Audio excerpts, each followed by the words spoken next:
Is this thing on?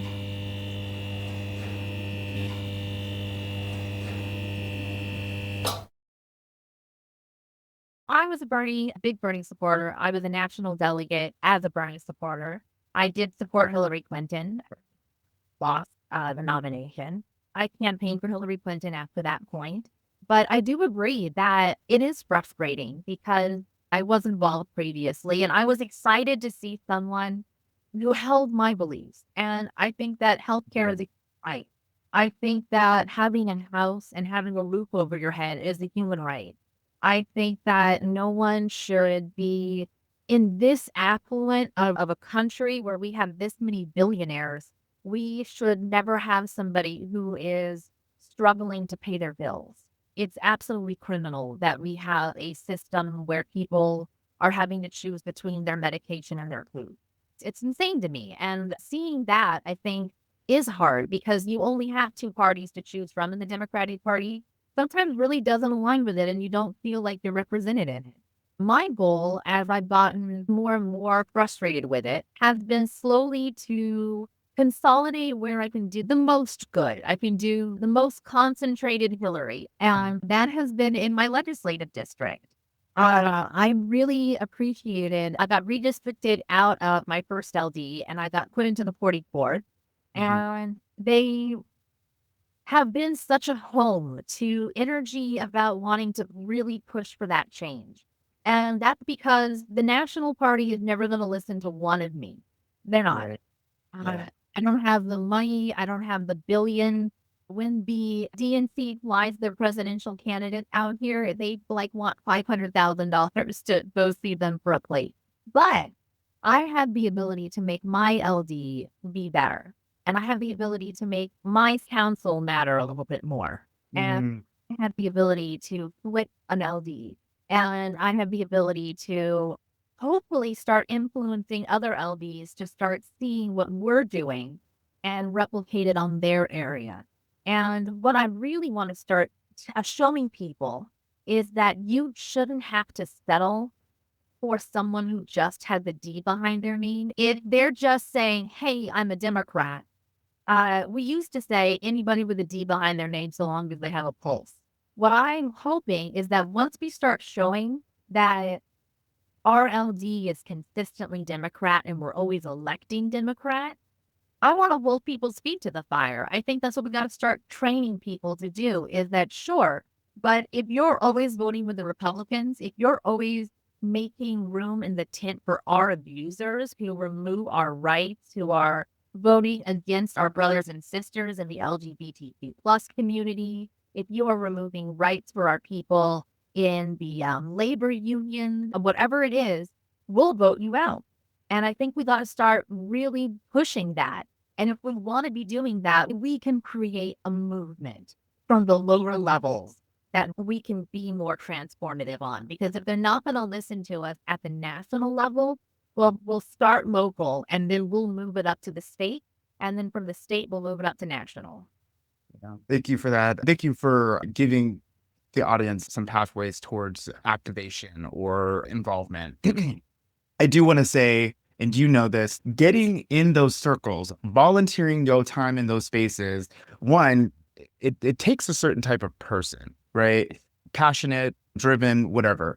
But the other thing is that, and you know this very well, sometimes when you enter those spaces, those organizations, you are seen as an outsider. And if you don't, one, assimilate, or two, be a nice person and make sure everybody likes you type of thing, like then you don't get anywhere. And if anything, you get pushed out, right? And like there's a double-edged sword of involvement that people don't understand until they've been in it for a little bit.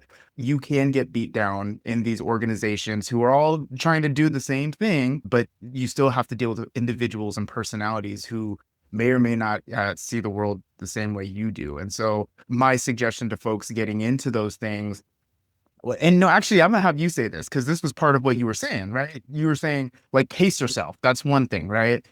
Can you give them the playbook on how to be involved a little bit? Yeah, I always say, like, when you get started, it's so tempting to take on a lot. Think that you can really do it all, especially because Right now, everyone is so full of motivation because there's so much going on and you're scared, you're stressed, you're angry. And that's a really great fuel for a fire, but it's a lot like gasoline on a fire. It's real fast and it burns out real quick. And then you find yourself really stressed. And a lot of the times you also find yourself at risk of being taken advantage of because that is the problem with these volunteer organizations is they can be predatory. And that's a really unfortunate part of volunteer work. You're not being paid for it and you don't have the protections that are afforded from certain places like workplaces and unions. So Right. you need to make sure that you're learning how to protect yourself. When you get involved, one, make sure that you know what you're getting involved in. Two, know what your organization is. Is it a real organization or is it somebody who's put something together on a Facebook group that could be kind of sketchy? Two, if you can, look into the history of the organization. Have they had issues with membership before that have been harassing? Have they been in the news before for problems or problematic behavior? Find out whether or not you know people in that group. It's always good to go in with friends if you possibly can, if you're new to this kind of thing. Also, get familiar with the rules. Most of these organizations use things like Robert's Rules of Order, and Robert's Rules of Order is a great way to stop people from taking advantage of people in a meeting, but it is a double-edged sword. It's also a great way to shut people up and stop people who are new from being able to make a difference. And Yeah, that's a really tragic thing because it can be just as good a tool as it is a cudgel. that's right. Important thing is protect your energy. If you find yourself being way too tired, if you find that you're always being exhausted all the time, it's okay to take your energy back and say, I can't do this. It's not worth it.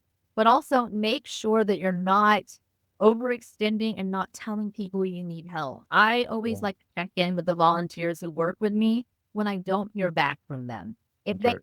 hey, I'm gonna take this on and this on and this on, and then start to not hear from them, and Right. some small things start to get dropped, I always like to check on them. It's like, "Hey, you volunteered for, like, 7 things. Are you alright? You're gonna be able to do all these 7 things. Right. You felt good in the moment, but, like, are you actually alright? Because this is not a sustainable workload." Eh, And eventually you get up, you and I both know, eventually you get better at it. You know how to yeah, rotate, know your yeah, inner and you're able to run the marathon because you've trained yourself for it. okay. But everybody has to start somewhere. You don't climb Everest in a day. You have to really work on it. And that's the most important thing when you're starting out. And I always really worry about my volunteers. I like to really take the time to care about their mental health. And I think that's the most important thing that people can do is really take care of themselves. Yeah, and I'm so glad you laid out that strategy and those things that new volunteers should be cognizant of because movements do take time and they take people. And the predatory volunteerism that I've seen from organizations is so real, right? Like I've literally walked into the door as somebody who's just showing up to just listen to get information about said organization, and sometimes you just get pointed out and they say, "Oh, are you willing to do this?" Or "Here, you should be on this committee." And it's like, you're like, "Oh, great, I'm doing something." And then like you're thrust into this world and then work is dumped on you that you may or may not be prepared to do. And you get burned out and you take financial impacts, you take emotional impacts, your physical health can be affected if you don't know how to, you know what I mean? So like, and you and I both have seen that over the years, people just burning out and being completely turned off of the mission. And it sucks, right? Okay. So the next question I have for you is what do you fear most about the next Trump presidency? Well, I'm really going to normalize a lot of things that are not normal. The thing that I hate most is that when every time you turn on the news, we're seeing more and more that it's just business as usual. And leading up to the election, it was such an escalation. Everybody on any news channel you turn to was like, he's the next Hitler. It's going to be the end of the world if he's elected. Everybody was just saying it's like this is the end times. This Right. is a particular election that will define whether or not we will exist as a democracy. And now we're in the end times. And then they're just like, hey, you bring in like this crazy person in this cabinet position. And also there's this crazy new TikTok dance trend called the Trump. And also like, and you're like, what's going on? And people are like, are already acclimatizing to this insanity. We have the very first bill that's being passed in Congress is to ban one singular trans woman from using the bathrooms. Right. Well, she's not allowed to use the bathrooms in Congress because that's the first thing that they're going to pass in Congress. Not helping with inflation, not dealing with climate, not looking at the issues that we have with our inflation or spending, or even dealing with the issues we have in Ukraine or the Yeah. issues in Israel. The one thing they're really worried about is making sure that Congresswoman McBride can't use a restroom. And everyone just goes, it's not even making the news. I bet it's only on like social media. And McBride's like, this is ridiculous. And she gave in. She said, I'm just here to pass law and it's about a bathroom. I give up. But what I'm most worried about is giving up that 1 inch means that it's going to continue going. And if we look at the rights for one woman, we're going to start seeing the loss of rights for all women. And if Mm, we're targeting trans women, they're going to come for everybody else. What makes me most scared is that we're seeing everything just be standardized. There's no end to it. All of the trials against Trump are being paused. All of the discussion that we had is just being, okay, fine. And Biden sat down for a nice chat in front of the fire, right up to the fact that we have to ignore the fact that Biden was on the news saying this is the only election that we have to stop the end times of democracy. They're sitting like two grandpas in front of a fire having a chat. yeah. How are we as people, especially people like you and I, who are going to be most affected, supposed to react to that? It's honestly horrifying to see how everything just went right back. Like it snapped into, okay, I guess we're just buckling in to figure out what crazy things are going to happen. Right. The normalization of the insanity. That's interesting. Okay. Next question I have for you is, what do you hope most about the next Trump presidency? What I really hope Mhm. is that we really get to see a movement of people who start to see behind the curtain. There is absolutely no way that the promises that were made during this election can come true. There is no way in any way that what the Republican Party Right. is going to happen. There's no way that eggs are going to be 99 cents. And there's no way that women are going to give up their jobs and go back to wearing little dresses and making martinis for their husbands and giving up all rights to their bodily autonomy. There is no way that we're going to give up marriage rights. There is no way that we're going to give up rights to care for our loved ones. There is no way that we're Mm, going to give up some of these things. And what I really hope is that we see people who really realize that one, they were sold a bill of false goods, and that two, we see people who are motivated, that they are driven by this fact that we are absolutely not going to be quiet about this. And right. that's what I love to see. I love to see the fact that we have, in my opinion, America is a beautiful, wonderful, gorgeous experiment. And I love this country. And I want everybody to fight for it as much as I love it. And I want them to feel that same love. And I want us to stand shoulder and shoulder in solidarity and really make sure that this 4 years is all we have to suffer. And Right. come time that we have another election, it is an election, and that we are united and we have a real purpose, and we get back to that and we find our purpose in this 4 years of what feels like is going to be darkness and insanity and weirdness and just weird, right? Just Yeah. weird. And maybe this is what it takes. Maybe 4 years of this is that reckoning. But Sure. I hope the best that we can get out of it is that we find that person. Right. So the next question is, what do you believe about the people who voted opposite of you? I believe that they have the same beliefs that I do in this country, in themselves. I believe that when they took their time and thought about it, they thought they were making the best decision.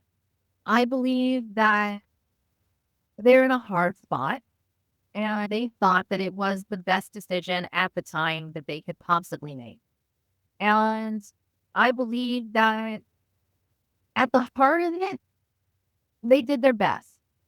Very, very good and light-sided emotions. I'm going to say light-sided emotions because I'm a Star Wars fan. Very good light-sided emotions in that response. And I'm curious though, if it, what do you believe about like as taking the stance of an undecided voter in the primary? And so this might not be a fair question, but I'm really curious. What do you think about the people who voted opposite of you in terms of like voting for the continuity, the status quo of what's happening over there in Palestine and Israel? I think that they weren't voting against Palestinian people. I don't think in any way that they were like, I don't think anyone was like mean about it in any way. I think that it was more than mean to take opposition to the concept of the Republican side. I believe that we needed to rally behind a candidate and we needed to rally behind a candidate now. I'm more of a focus on the national versus the international. Really think that was the focus. I don't think that it was a okay, yeah, I get it. Things are really bad over there, but things aren't great here either. And I need to focus here. And I like to think a lot of times that there's not a malicious like hatred when it comes down to it. I think that it really is good-hearted intentions, but focus maybe in a spot that I don't agree with. Sure. Okay. Thank you for answering that. The next question is, what is the worst thing about society to you? I think the worst part of society is our focus on greed and capitalism. The concept that I want mine is probably the worst because if our only focus is on what we can have and what we can afford and that what we can be and what we can own is what defines us, I think that is a cancerous, awful, hateful thought. I was raised with the concept of charity and that even if you're doing better than somebody else, you should find a way to get that person to where you are, even if you're only slightly better than them. Even if what makes you doing slightly better is that you have new clothes and they are having to buy secondhand. Well, you want to find a way that they can eventually get new clothes.